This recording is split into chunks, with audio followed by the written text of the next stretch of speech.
President Obama announced this week that he's going to go back on his pledge to withdraw all U.S. troops from Afghanistan, a pledge that you supported at the time.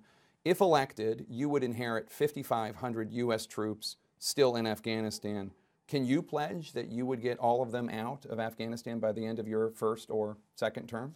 You know, Jake, I think what you're seeing with President Obama is a perfect example of a leader who has strong convictions about what he would like to see happen, but also pays attention to what's going on in the real world. And his decision is one that I agree with.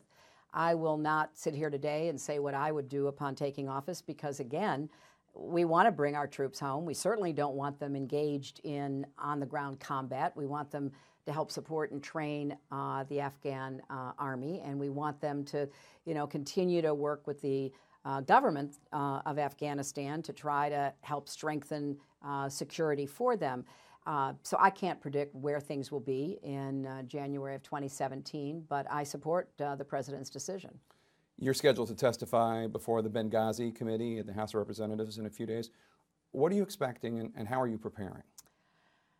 I really don't know what to expect. I think it's pretty clear that whatever they might have thought they were doing, they ended up becoming a partisan arm of the Republican National Committee with an overwhelming focus on trying to, as they admitted, drive down my poll numbers. I've already testified about Benghazi. I testified to the best of my ability before the Senate and the House. I don't know that I have very much to add. This is, after all, the 8th investigation. Other committees of the Congress, standing committees with very experienced members and staff, have all looked into this and basically just rejected the conspiracy theories that are still floating out there in some circles. So I really don't know. I will do my best to answer their questions, but I don't really know what their objective is right now. I covered the Benghazi situation, the Benghazi tragedy, when I was a White House correspondent, and there's something I just never really understood, and that is, why did the State Department deny all those security requests? The former regional security officer in Libya, Eric Nordstrom, recalled in testimony asking for 12 new security agents, and he was talking to a regional director who said he was asking for the sun, the moon, and the stars. It got so bad, Nordstrom said, that it said that he was fighting members of the State Department. It was like having the Taliban on the inside of the building.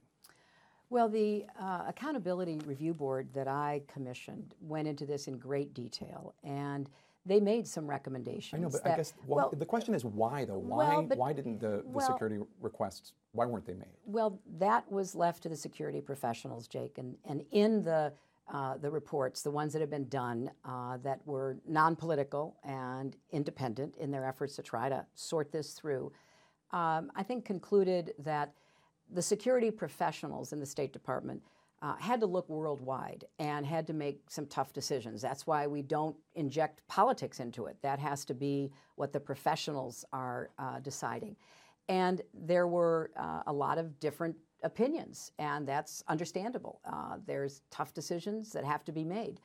So I can only point you to the very thorough review that several committees have done, starting with the Accountability Review Board, that have gone into this in great detail and made recommendations about how we can better make those assessments, not at the political level, because I don't think a Secretary of State who may be there for 4 years or 2 years should be reaching down in and making those decisions, but we have to do a better job with the professionals charged with making the decisions so that the information can all be evaluated and the resources that are needed can be asked for and deployed to the best extent.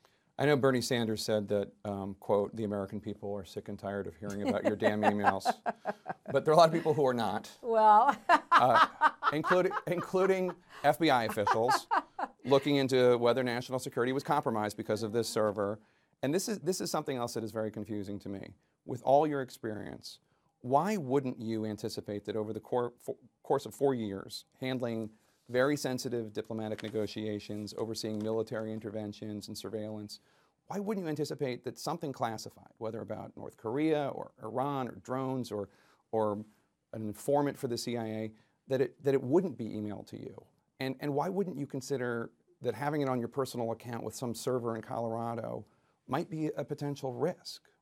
Well, first of all, nothing, and I will underscore, nothing that I was sent or that I sent was marked classified. We have a system in our government, in our State Department. It was there before I came in. It has continued after I left, where there are decisions made about what is classified information in real time, and nothing was marked classified. The Inspector General of the intelligence community said that some of the stuff contained classified information when it was generated, whether or not it was marked classified. Well, that is just a very strong difference of opinion. The State Department does not agree with that, and it is almost an impossible standard because we had two separate systems. We had the unclassified system, so anybody who was on the unclassified system with the State Department would only be able to tell if something were classified if it were marked classified.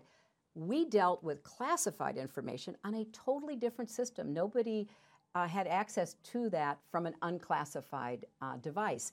So I think a lot of this is being a public display of the very common arguments that go on between different agencies in our government. This happens every time there is a Freedom of Information Act request. If something's going to be made public that was not classified at the time, maybe something has happened years later that there's a case, and so now it's sensitive information.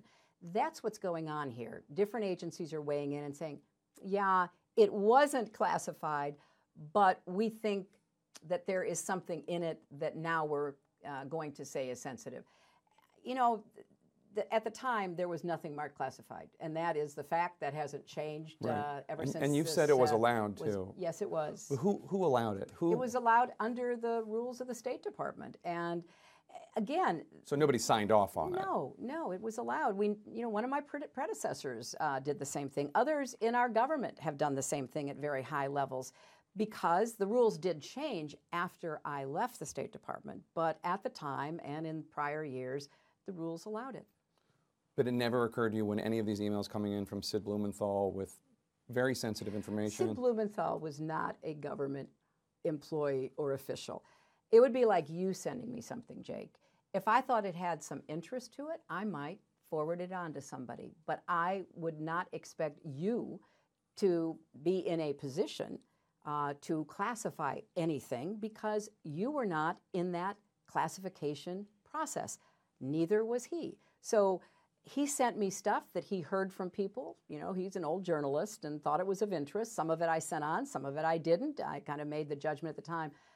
It was not in the category of anything that could be classified because it came from an outside non-government person passing on what somebody told him. And look, I'm somebody who thinks the government and people who work in it should be open to getting information from different sources. I mean, you wrote a book about Afghanistan. If during the course of my being Secretary of State, you had sent me an email and said, look, I think that the government needs to know this. And I thought, hey, that's a good point. I'll send it on.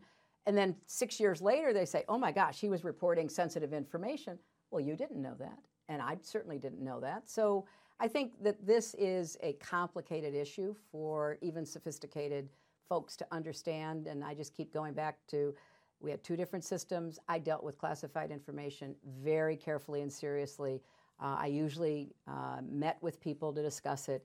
It was delivered to me in hard copy, so marked. And then when I traveled, I had one of those tents because we were afraid of prying eyes from certain governments that I would read classified material in. So I'm very familiar with the importance of treating classified information as it should be, with great care. Can I get your email address?